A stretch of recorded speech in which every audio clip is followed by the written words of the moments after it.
Speaker of the House Nancy Pelosi landed in Taiwan in defiance of vitriol and threats from the Chinese leadership. We are no longer in warning time. We are in preparation time. Hopefully, the world will recognize that in time. The concept of warning time can be very useful, but it has its hazards. Great Britain, in the wake of massive losses in the Great War, adopted a planning rule that the armed forces should follow a 10-year rule and not plan on fighting a war during that time. This would save resources, as high readiness is expensive. It would also allow for measured and prudent equipment development. The rule was examined every year and renewed. The Treasury was happy, the Ministry of Defense less so. The Axis powers, as we know, had a different timeline. As was demonstrated in the late 1930s and validated in 1940, the hazard lies in not realizing that warning time has expired and preparation time has begun. America had its own struggle with recognizing that warning time expired. A peacetime draft was not initiated until 1940. Industry was not prepared, as shown by film of trainees working with wooden replicas of weapons. Moreover, mental readiness was lacking. General George C. Marshall, U.S. Army Chief of Staff, had to relieve very senior officers still enamored of mounted cavalry over armor, even after the fall of France. One example of a state that got preparation time right is Australia, which correctly discerned the winds of war well in advance of the outbreak of World War II in the Pacific. In 2021, the Honourable Kim Beazley AC, Governor of Western Australia and former ambassador to the United States, delivered a compelling John Curtin Prime Ministerial lecture detailing Australia's preparation for war, driven by then Prime Minister John Curtin. Our warning time in the Western Pacific has expired. From 1945 on, the United States enjoyed unchallenged air and sea supremacy, going where it wanted to and projecting power ashore at will, as demonstrated in the Korean and Vietnam Wars. America's lines of communication across the Pacific, its logistics pipeline, in other words, were similarly unchallenged.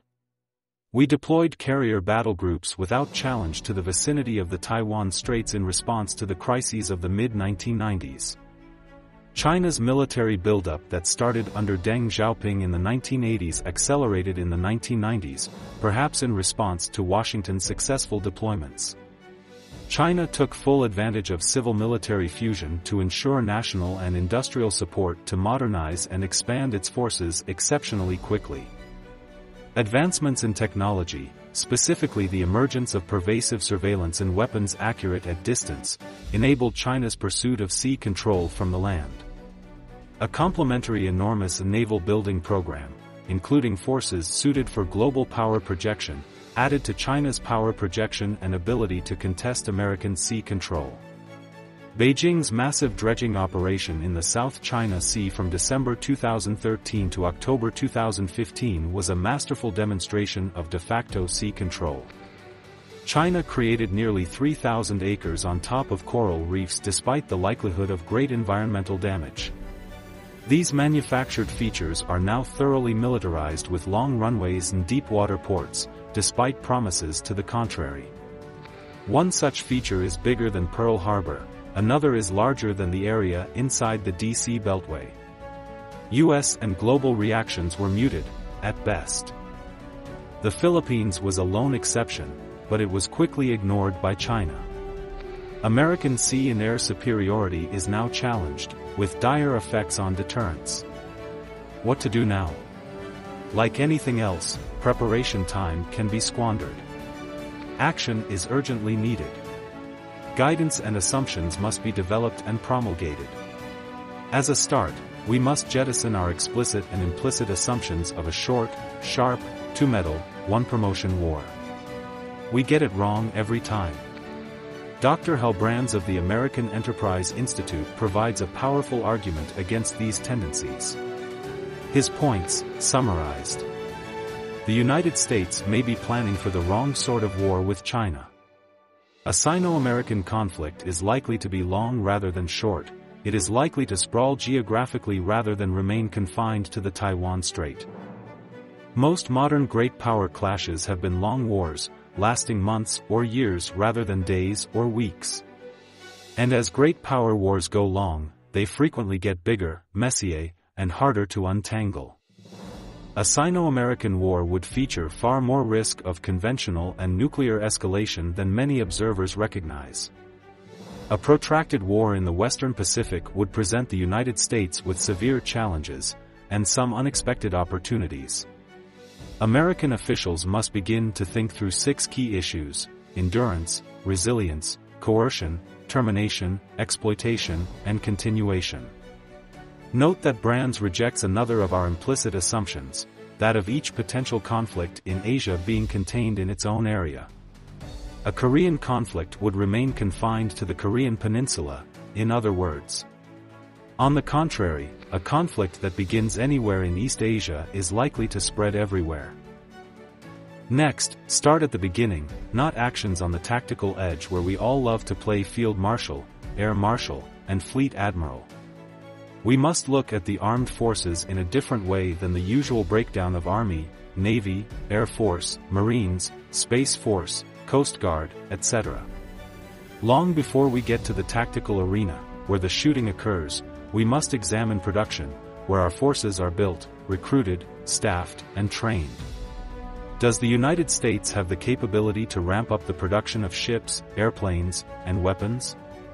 Early indications are that the United States cannot replace the Stinger and Javelin missiles and tube and rocket artillery systems that went to Ukraine in any relevant time. Do we have the trained technicians to go to 3 shifts at the factories? Can we still recruit enough young men and women for military service? According to the highly regarded nonprofit organization Mission Readiness, in the United States, 71% of young people between the ages of 17 and 24 do not qualify for military service, and obesity disqualifies 31% of youth from serving if they so choose. A wicked combination of new laws and data mining technologies also helps make recruiting even more difficult. Next is logistics, or getting forces and their material support from the United States to the combat theater. Fuel, oil, water, spare parts, equipment assemblies, and food are irreducible requirements. One only needs to look at the early days of World War II, when American forces in the Western Pacific were routed because the plans to quickly provide reinforcements failed. War Plan Orange failed to appreciate the effect of advances in technology, specifically the armed airplane. Where are the intermediate staging bases? Where do damaged ships and aircraft get repaired near the contact area? Where does the military place fuel and ammunition reserves? How assured are we of access in many areas where China's Belt and Road Initiative is working to change loyalties? The operational arena is where ready forces move to the sound of the guns. Forces performing operational maneuver must be protected from attack. For one illustrative example, amphibious transports carrying forces to the fight are at their most vulnerable while moving to the objective area. Much work lies ahead. America's strength lies in its allies, so they must be brought on board in active pursuit of preparation. In the 1950s, when the United States and its allies previously faced massive geopolitical and technological change, President Eisenhower initiated the Solarium Project, pulling in experts in a bipartisan manner from across government and society to develop a needed strategy. This historical example may be expandable to incorporate Australia, which is already a partner in technology development through the AUKUS agreement. Japan hosts most U.S. forces in the region and is moving to active collective defense. India, the fourth member of the Quad, has much to contribute. Energizing and operationalizing the Quad would by itself serve as a deterrent as it works to build greater deterrence.